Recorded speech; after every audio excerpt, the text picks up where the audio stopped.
Jodak ma Kajiado ma Imbo golo ywak margi ewi rach mar apeyni mayudore e gwengego.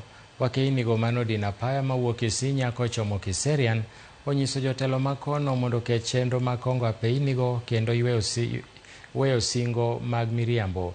Ka gichwalo ywak margi, joma minego eko nowacho ni gisebedo ka gikale midhiero mapek e kinde ma gidhi konyore e ute mag thieth nikech apeyni ok kalre.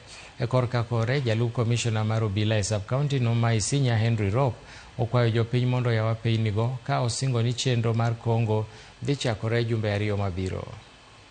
Sababu ya hali mbovu ya barabara. Tumekubaliana waziri wa mabarabara wa kaunti ameongea na ametuma ripoti kwamba baada ya siku 14 barabara itakuwa imeshughulikiwa. Kuna barabara ambayo inaenda Ngito karibu kilomita 13 na imeleta shida sana, na wamama wamekuja kwa wingi kutaka haki yao barabara itengenezwe. Nimeshukuru sana ofisi ya governor, mheshimiwa amekuja hapa, ameahidi katika siku 14 hiyo barabara itatengenezwa. Saa hii imewekwa procurement, alafu contractor atakuja kwa barabara. Mtusikize, kwa sababu hii imekuwa ni wimbo tunaongea kila siku.